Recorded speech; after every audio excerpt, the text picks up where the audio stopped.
Let's take a look at our grid then for the Thundersports. This is essentially for 2-litre and just about 2-litre sports cars and the occasional big banger as well. So Dean Forward starts on pole position in one of the big engine cars, the Lola T70, but the nimble 2-litre Chevrons, Lolas and Royales are going to make life very different indeed for the big capacity cars. And there's been a lucky bag entry as well. 20th place on the grid, the great Core Oiser with a Lola 8890, a red 2-litre car. So that was something that we were not aware that we were going to get. So that is a big Brucey bonus. Not sure which of the Broyers is alongside him, but Dutch entry. Core Oiser, I can remember several years ago telling me that he reckoned he had started over 900 races and was closing on more than 1,000. That is quite some racing experience. There's the Shrike going through shot, and right behind him, right behind Robert Hall, is the red Lola of Core Oiser. There at the tail of the field, the light green T70 Mark IIIB of DeSantis and Hinton, starting 27th of our 29 cars. One brief half a formation lap, and we are getting ready to go racing.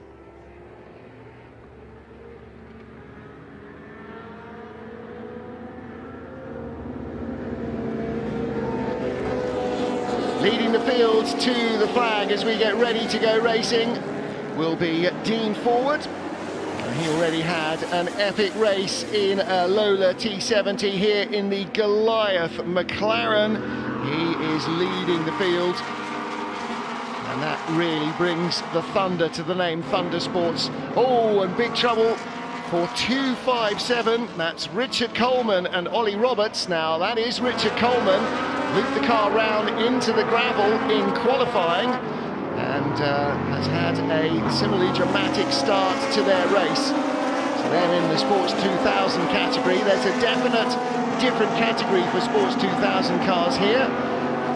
And those are all using the 2-litre Ford Pinto engine. The other 2-litre Sports 2000 cars will be using a combination of 2-litre BMW or 2-litre Ford race motors. But the one out front, Alistair Douglas, is not using a 2-litre anything. Well, 2 of its cylinders are 2 litres, 4 of its cylinders 4 litres, all 8 of its cylinders 8 litres in the McLaren. Yes, if you add up the cubic capacity of the next 4 cars on the grid, you still don't reach the capacity of the leading car. So yeah, 8 litres in Dean Forward's McLaren M8F. There it is. It's a vast car. Dean is not a huge person, but he's not a midget, and he looks tiny in that car, as did Denny Hulme and Peter Revson in period in these big McLaren Can-Am cars built to take on the American cars in the Canadian-American Challenge Cup over in America, in North America. And this car dominant in that series, the M8F, designed by Bruce McLaren in the year before he died, but he died in 1970.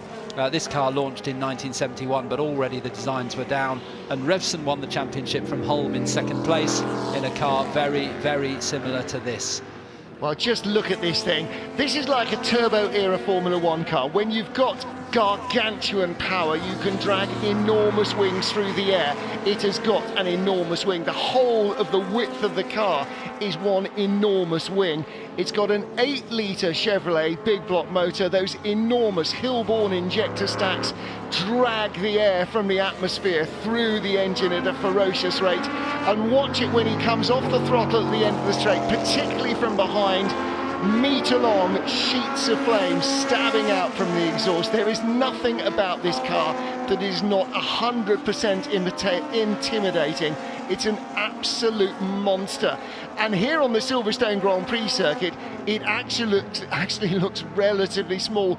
Imagine this in the early 1960s around a tight ribbon of Californian tarmac like the long-gone Riverside circuit, surrounded by dust and dirt and nothing else. These cars were absolute ground shakers, and Dean Forward, who in the Lola T70 yesterday came from 36th on the grid to finish in 3rd place. Well, he's got a similar sort of pace over the field here, and he is going to run away from that. I'm not sure what the biggest margin of victory we've had so far this weekend is, but if he continues to add pace over the field like he is now for the rest of this 40-minute race, then this is going to be a huge margin. And you can see the car still adorned with the stickers JCB. That doesn't mean that it's an earth mover in its spare time. It means it was owned by the Bamford family as part of their motorsport collection, and it's now owned by Jamie Thwaites, who Dean Forward prepares the car for, and Dean drives this. Jamie is driving in this race as well in his Chevron B19, which is very appropriate because Jamie's dad Richard used to race a Chevron B19 and many others in period when they were modern cars, not as historic cars. Also raced in historic cars later on, but Jamie has entrusted not only the preparation but also the driving of his McLaren M8F to Dean Forward. Now here we're looking at the battle for 2nd place, which is a kind of 2-litre battle really, and it's being led at the moment by number 60 John Burton. And if you did come and watch racing in the 60s and 70s and you think, yeah, there was a guy who used to drive a Chevron called John Burton, it's the same one. John Burton is 80 years old, and here he is, 2nd in the race, and 2nd of course to a car which is vastly more powerful, so not really surprising. But John Burton there, number 60 with the familiar yellow bands on his red helmet, 80 years old and absolutely at the top of his game still. Tremendous drive. Well, right behind him, a tremendous start as well for the other red car with the white highlights and that big snorkel, car number 23. That has come up from 9th on the grid, a March built just up the road in Bicester, March 75S, 75 for the year, S for the sport. And that car has come from 9th on the grid in the hands of Greg Caton. So Greg Caton making a very good start. Looks like a sort of scout car turret, the low body and the little rim around the driver's cockpit. Again, all these cars nominally 2-seaters. If you were very, very foolhardy, you could possibly squeeze in alongside the driver in the McLaren M8F. A little less easy to do so in these tiny 2-litre sports cars. And same Greg Caton that came from the back in the Formula 2 race, so we know Greg has form, very quick driver, and that puts into perspective how quick John Burton is going just ahead of him in his Chevron B26. Now I wonder what the guys in the truck have found in terms of replay, because Dean Forward was 5.9 seconds ahead. That is not 5.9 seconds any longer, that's 2.7 seconds. What happened? Has the McLaren had a big looping spin? There was a back marker that he was approaching, but that is not a 6-second gap. That's now down to 1.49 seconds. Has the McLaren got a problem, or has he had a little moment to himself? Well, while we were watching this, we may not have seen it. You may have seen it trackside. Answers on a postcard, please. But right now, Dean Forward is within almost striking range of Burton and Caton. And yeah, the big McLaren will eat its tyres and its brakes because of its velocity and its weight, much quicker than the 2-litre cars.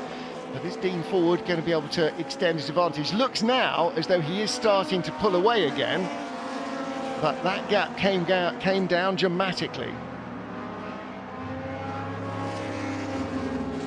Quite different engine note from the big McLaren, rumbling along, whereas the under 2-litre cars, much more shrill engine note as Dean Forward blasts under our commentary position on the inside of Woodcote Corner, and through Cops Corner he goes. A very, very large wing indeed on the back of that car. And McLaren very, very successful in the Can-Am series in this period, and a little bit after them came Porsche, who went across to America and took their effectively their 917, but not with the roof on it. It was an open car, looked rather similar, I suppose, to this McLaren, and dominated the latter years of the Can-Am Championship. Still in 2nd place is John Burton, 3rd place Greg Caton. who I think we've been told a late change is driving solo in this race rather than sharing.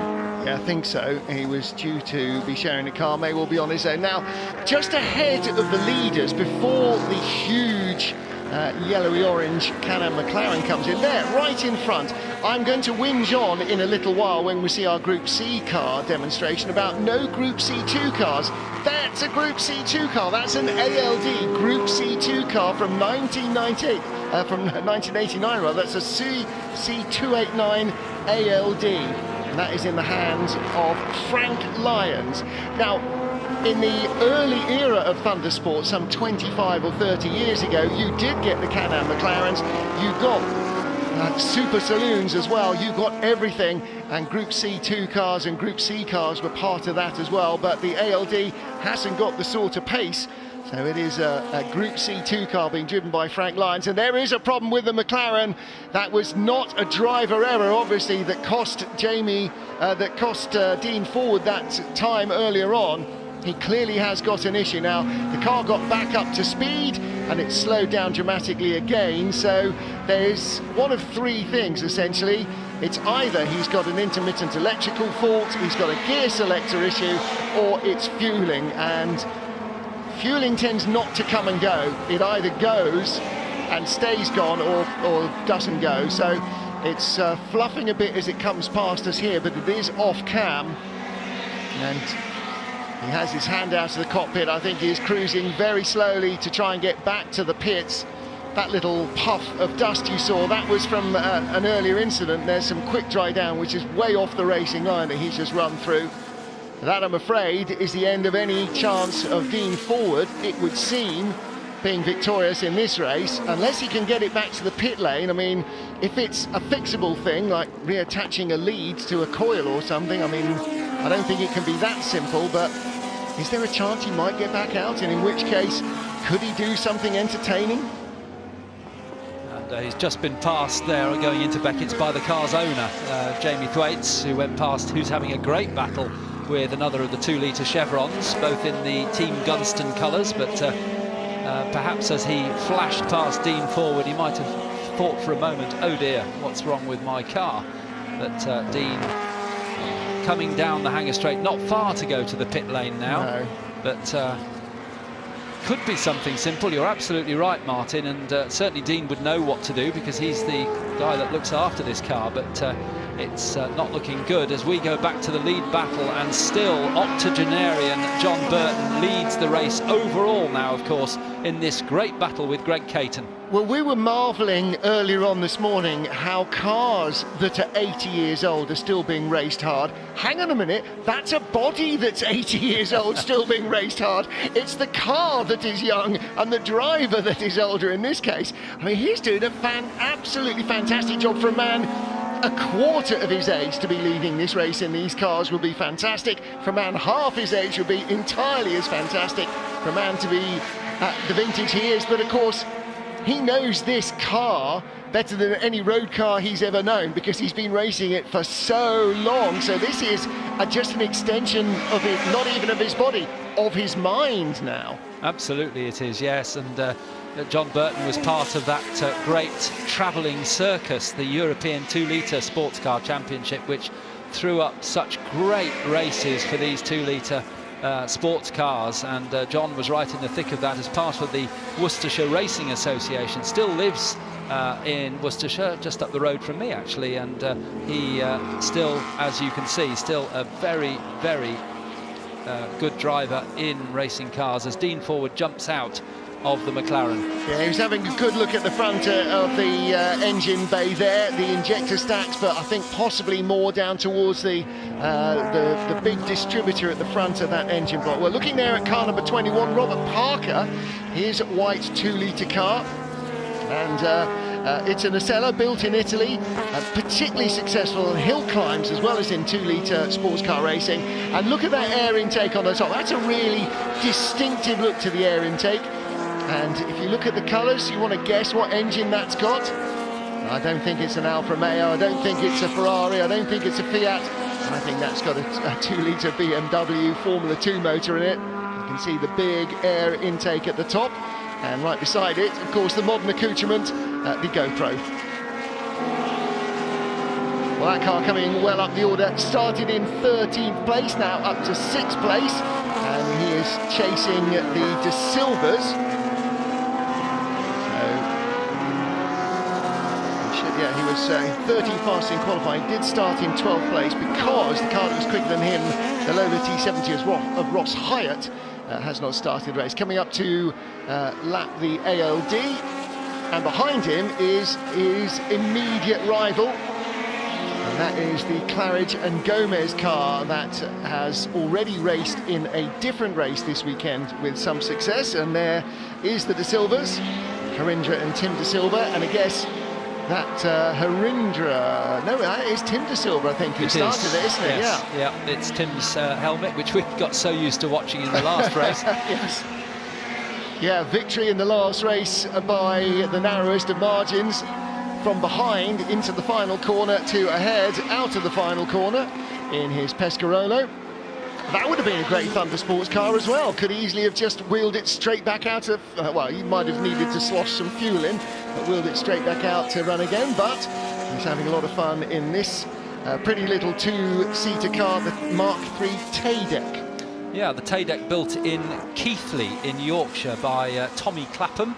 1970 car with an 1800cc engine from Ford, the what's known as the FVC engine, built by Cosworth, and driven in period actually by Francois Migaud and Peter Hansen, the British driver, in both international and UK series. As we switch to the hover mower, the number 35 Rob Hall, who you mentioned, Martin, he's got Husqvarna on the front of the car. It is a lawnmower. Well, that's because Rob actually runs a motor car and tyres and so-called repair business, as we got the safety car out. I've got a safety car, yeah. He also does mowers as well, so I suspect he's put the Husqvarna sticker on for that reason. Actually, if you take the lid off your remote mower, that's what you will find inside. Yes. Is an actual racing driver. Yes. So yes, if you've got one of those bimbling up and down your garden this afternoon, that's what's inside it. Now then, from the pits, Bryn reports that the oil pump drive belt, that's what was thrown by the McLaren M8F. So Dean Forward's strict engineering assessment of the situation is it's broken. He may not possibly have used the word broken. It may have been another six-letter word.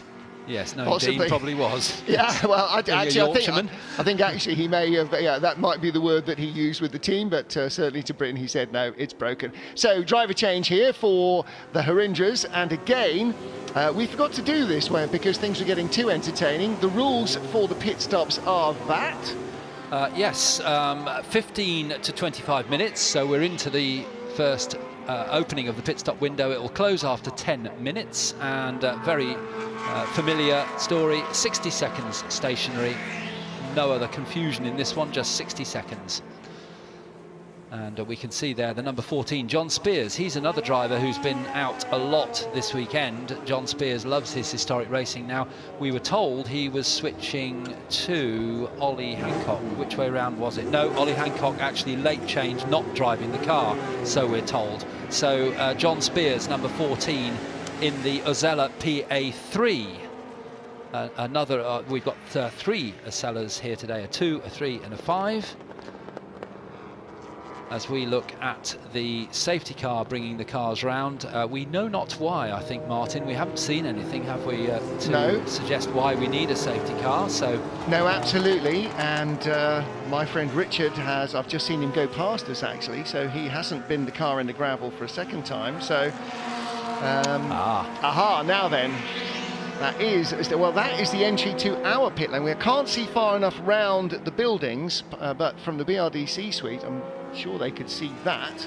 And that's a Paul Cope walking away from that car, isn't it? The March 75S of Paul Cope, the retirement, yes, and a very likely candidate for the reason for the safety car, because although it's parked off the track, it's actually very close to the edge of the track. Yeah. So he was trying to get into the pits, wasn't he, just to roll the car into the wrong pit lane for him, but that doesn't matter. But anywhere out of the way, really, there, absolutely. isn't it? He's looking down, you can see him trying to get it to chunter and grab a gear. So the engine's died, and he's sort of clunking it into gear to try and bump start it again, and it's having none of it. So again, going back to my usual rule of thumb with modern racing cars, it's got all four wheels, he hasn't hit anything, it's not on fire, it's electrics. That's normally the way of these things. He hasn't left a trail of oil, which is good news for everybody. So hopefully it won't be too expensive, but of course the frustration for anybody is that you don't want the darn thing to break down, even if it's a cheap breakdown, even if it's just something in the fuel system that's packed up, like the fuel pump or a block filter or a loose line or something. You don't want not to finish a race you've been spending half the year preparing to get into. Now, driver change for some of the cars, but most of them are single driver entries. This is Greg Caton, and we mentioned earlier he was to share with David Shaw, but they decided not to, so Greg stayed in the car. So he had a quick drink of water there, and behind is the very low Lenham, by the looks of it, at a distance. Yeah. Although, yes, that would be Mark Dwyer and Neil Glover's Lenham. Here we are, we're there. Thank you very much, Director. Run, Forrest, run. Yes. 133, the Lenham of Mark Dwyer, and that is Mark Dwyer in the car now, having been started by Neil Glover. For those of you trackside, it's very low, orange with white stripes, and in the white roundels it says 33.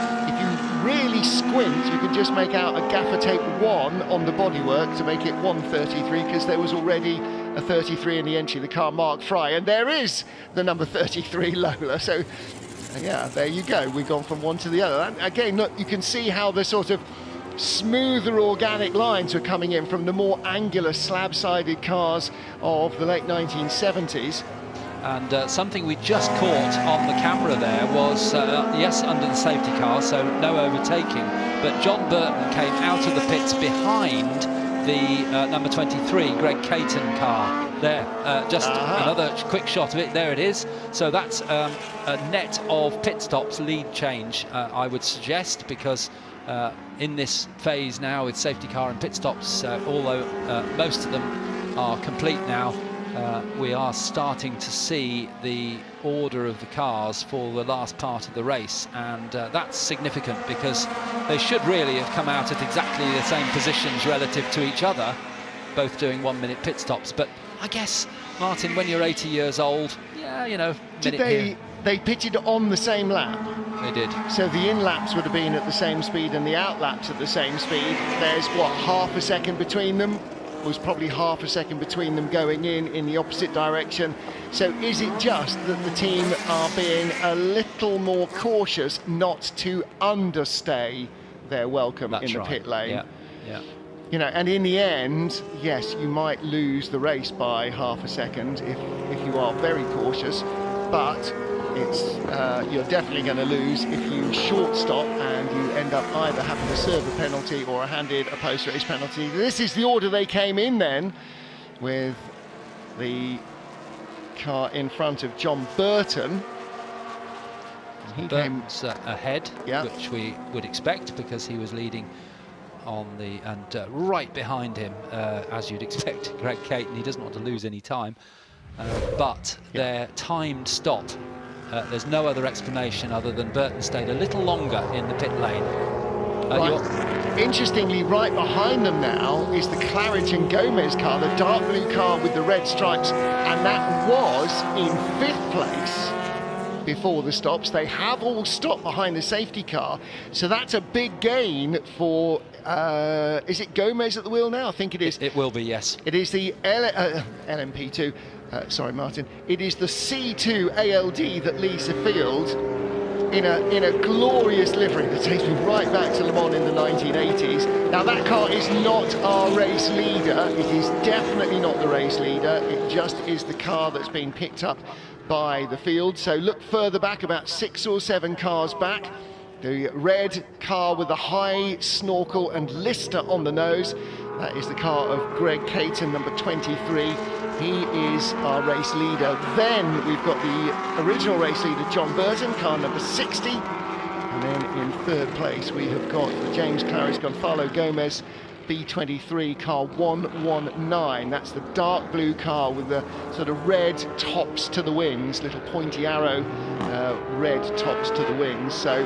And based on the race that car did yesterday with the same driver pairing, Gonzalo, the Portuguese driver, was slightly quicker than was James Claridge. Somebody slowing there. Yeah, a little moment of indecision there, I think, for Greg Caton, because he saw a car saying there is one of the Team Gunson chevrons. That's Dean, isn't that's Jamie, isn't it? Yeah, Jamie Thwaites. So both his cars have retired. That's Jamie Thwaites in the Chevron B19, the driver that owns the McLaren M8F that retired a little bit earlier on. And he does still seem to be trying to get the car going, but he's lost a lot of places now.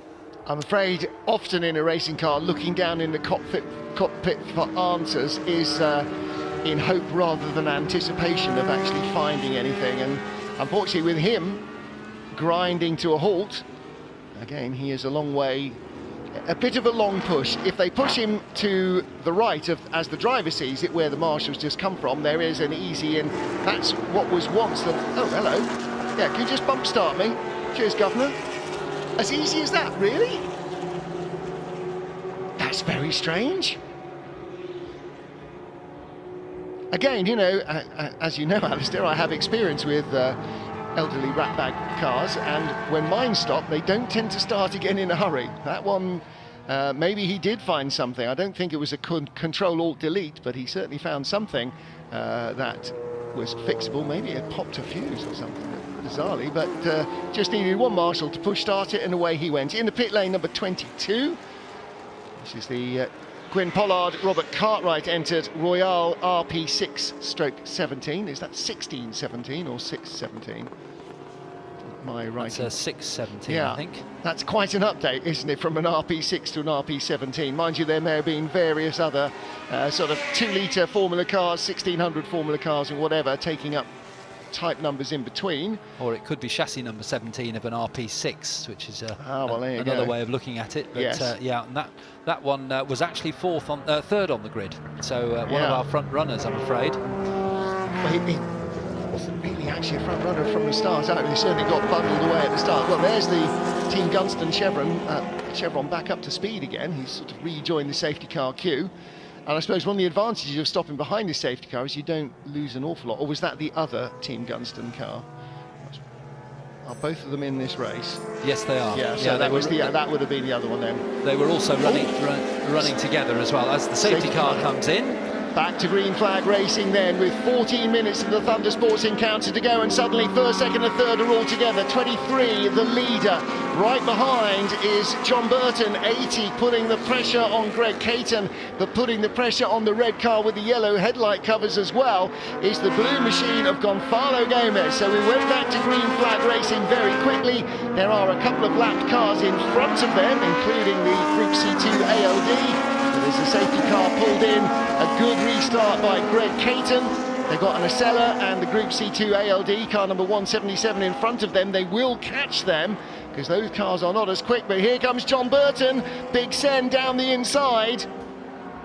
Car number 60 retakes the lead for a moment, but bumping on the inside, Greg Caton, 2 wheels on the grass into Luffield, bounced over the curb, little bit of contact. Luckily these cars with fared in wheels, the all-enclosing bodywork, they have touched wheels or touched bodies but got away with it. And again, right up to speed immediately, John Burton having another attack down into Cops Corner. He's on the inside, Greg Caton on the outside. They're going to catch this traffic before they get into the Beckett's S's, or as they get into the Beckett's S's, and that's going to allow Gonzalo Gomez to close, and Burton on the inside into Maggots, and through he goes.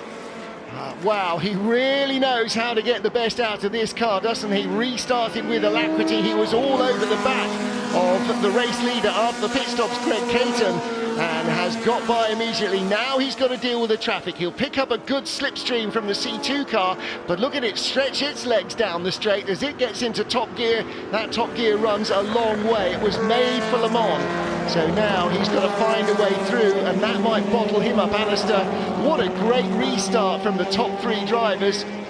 The safety car has really done us a favour and brought the race back together. Absolutely it has, yes, and John Burton on the button there as he came out through Maggots into Beckett's to get the lead. He goes past Frank Lyons in the C2 car, but Greg Caton has a good toe there. In fact, he's not gone past Frank Lyons yet, so just managing to get past as they go through Abbey into Farm. Gonzalo Gomez a little bit caught out there on the apex, not able to get past at the point he wanted, but the three leaders are still together. But now it's the red car, number 60 of John Burton, who leads from the red and white car, number 23 of Greg Caton, who tries for the tight line through the loop, through Aintree onto the Wellington straight. There's one more car, that's one of the Ozellas that's ahead of them, so that'll be almost as quick down the straight into the left-hander. Gomez looking for the inside of Caton, but not quite managing it.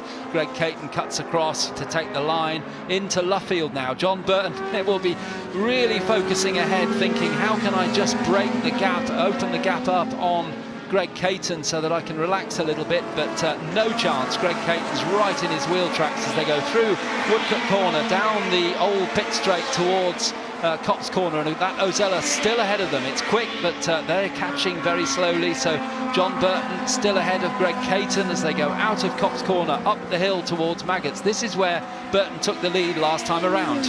Right now we are saying that Ozella of Robert Parker, car number 21, is a lapped car. It is not being shown as a lapped car on our timing and scoring. It is being shown as the race leader, car number 21. So he started in 12th place, Greg Caton started in 9th. It is possible that he had a faster pit stop because he had either a quicker in-lap or an out-lap. Either way, John Burton goes by on the inside. So whether it's a timing glitch or whether he genuinely was still in front after pit stops, we do not know, but still the battle. If he was the leader, he no longer is. John Burton, very decisive there, and Greg Caton behind. You can see the Ozella getting a big drift on there. Greg Caton out wide, absolutely trying to get the slingshot down the straight. Right behind him is Gonzalo Gomez in the dark blue car, and Gomez really brought back into play by the safety car. It allowed him to close right up on the leaders, and that's going to be a benefit to John Burton out front in the red car with the yellow headlamps, because as the cars behind start to get as Gonzalo Gomez starts to attack Greg Caton, that is going to slow both of them down, and it will allow the leader to creep away. This takes you right back to the era these cars were running in period, with the European 2-litre Sports Car Championship, cracking battles between a number of very, very closely matched cars around the circuits of Europe.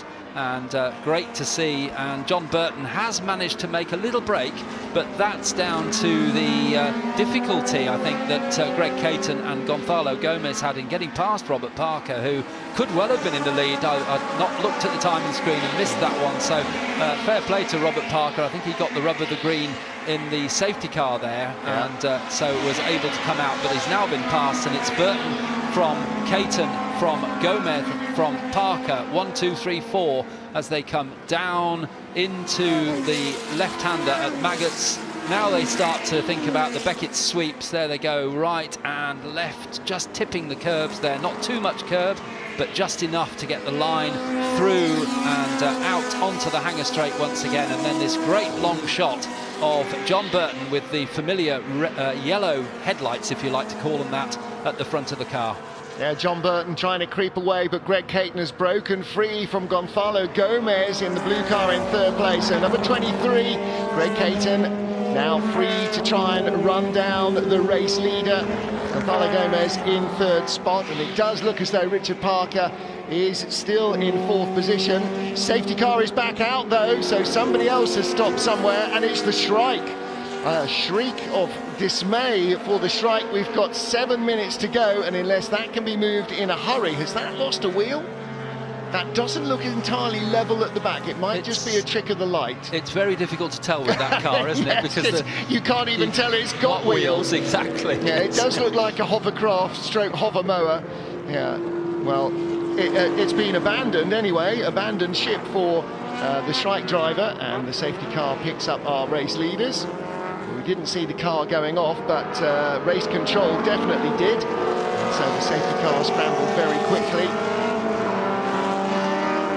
So who was driving the strike? Rob Hall. Rob Hall, yeah, he's abandoned ship very quickly, hasn't he? And there again, you can see the ALD Group C2 car in the background. Wouldn't be passing this queue. I mean, I know it's only me, but I definitely wouldn't be.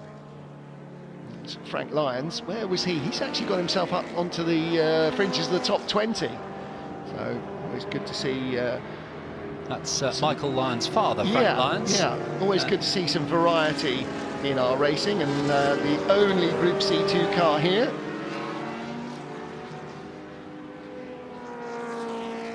So the cars, those that weren't already in the little queue behind the leader, are now slowly catching up. That's the other Team Gunston car. We did mention Jamie Thwaites, but two of the cars finished in the colours of the South African cigarette brand.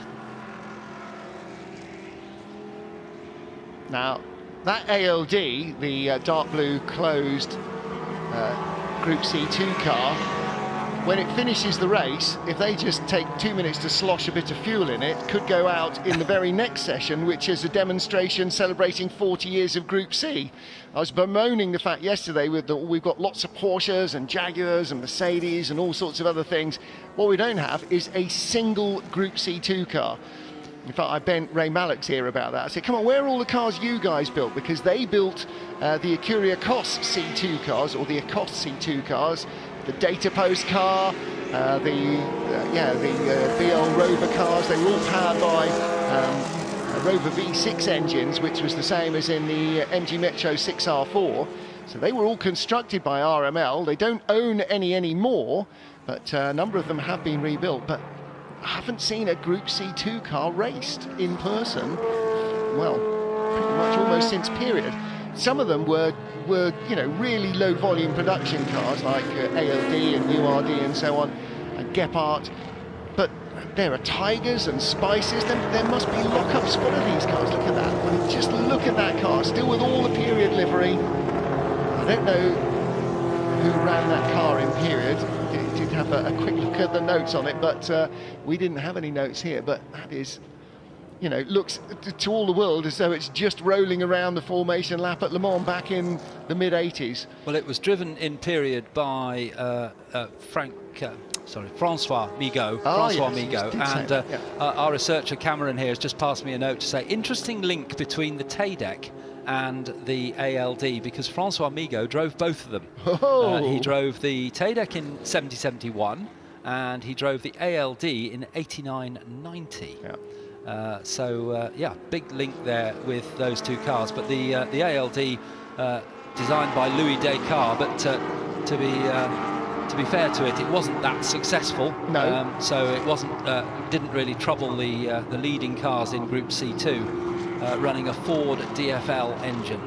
But again, ALD, Automobile Louis Descartes, but it was another one of those small French, like WR, Welter Racing with the WRs. You know, where are they? I can't believe that the Welter family have allowed them all to disappear. They must be somewhere.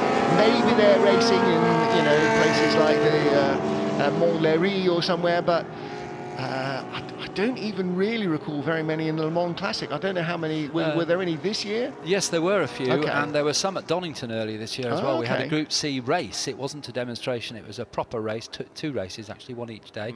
And there were some C2 cars in that as well. A lot of C1 cars, so that was nice. But there must be loads of them. Look at the turquoise car there, that little 2-litre Sports 2000 car with the red stripe up it, as we look at car number 29 going past the camera. But there are, you know, cars like there were Tigers, particularly Tiger were very successful. Spice very successful in selling customer cars in Group C2. They must be in lockups and barns somewhere. they can't all just have been, they can't have been broken up for spares for anything else. I can't imagine what else you could use a Group C2 car bits for. So they're all sitting around there somewhere. And they've got to be cheaper to run than a Mercedes or a Toyota or a Porsche, surely.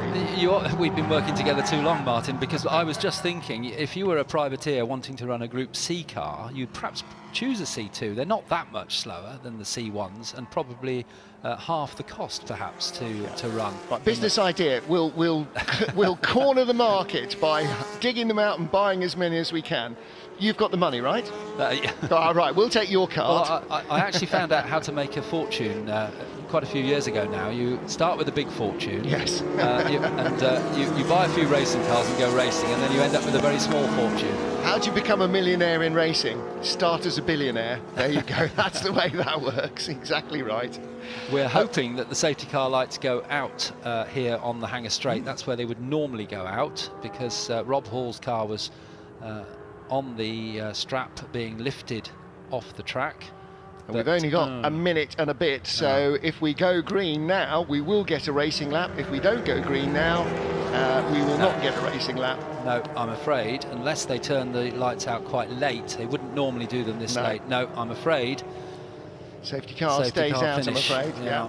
So there's obviously a little bit more to it. The car is not, it is judged that it will not be safely out of the way in time to release the cars. So if we will swing onto what will be the last lap of the race with the safety car in front. And that pretty much seals it, in which case the move that he made to get by Greg Caton as early as humanly possible will turn out to have been a good one for John Burton. John won here earlier this season on the shorter circuit up at what we used to call the club circuit, now known as the national circuit, racing that same car. And we had a little bit of a shower, and the question was, is it wet, is it dry? John Burton made the decision, and with probably close on 62, 63 years of racing experience, he chose the slicks, dropped way back to the back of the field, but the track dried as he knew it would, and he won the race. And it looks like he's going to repeat that on the full Grand Prix circuit here at the Classic at Silverstone this afternoon, the octogenarian. He's going to win overall in a 2-litre Chevron B26. I'm just going to write the frightful ribbing that I gave Richard Coleman yesterday, that bright turquoise Sports 2000 car that he binned in the gravel in qualifying. They did have a bit of a tough race yesterday, but there it is further back down the order, and that I think is going to be the winner in the Sports 2000 class. So Richard Coleman, Ollie Roberts had a bit of a tough start to the weekend, but car 257, that is Ollie Roberts at the wheel, which is why it isn't in the gravel. But Richard Coleman, Ollie Roberts, congratulations to them. That is the way that they wanted their race weekend to finish. It's an SC2000, a Tiger built in High Wycombe. The company started by Tim Schenken and Howden Ganley, and as I said, they are prolific producers of Group C2 cars, likes of teams like Roy Baker Racing. You could go racing in the Endurance Championship and at Le Mans on an absolute shoestring. 2-litre BDA and later 2-litre Ford Turbo at this Sports 2000 car. So Richard Coleman will be feeling a little happier having started the weekend on a bit of an embarrassing foot, putting the car off early in qualifying. He had a bit of a whoopsie yesterday and a bit of a whoopsie this morning in the race as well, but they have gathered it all together. So congratulations to them, and as well to John Burton. I think our Sports 2000 winners added up probably get to about 2/3 of the age of John Burton, so he is a formidable competitor. Coming down the Hangar Straight for what will be the last time into Stowe Corner behind the safety car. Great shame. It was really building up to be a good race.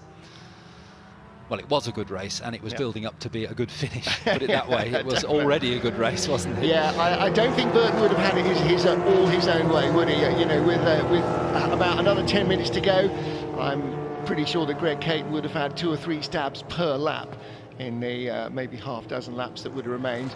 Gonzalo Gomez, though, that blue car in 3rd place, he will end up on the podium. I don't think that would have changed much either, but it didn't quite look like he had the pace of the two cars in front. So victory for John Burton in the chevron as the checkered flag comes out behind him in second place. From a 9th position on the grid in the March 7.5S, the red car with the white highlights. That is a silver medal position for Greg Caton, and sharing the car with James Claridge, who started it. Gonzalo Gomez brings the blue and red chevron home into 3rd place. So that is your 1, 2, 3. Car number 31. That's Gary First in the orange Lola T212. He wins Class SP1, so he is a class winner, and he finished in 8th place overall.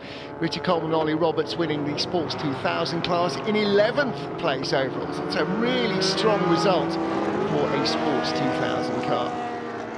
And the car that I have been particularly waxing lyrical over, 19th place for Frank Lyons in that ALD.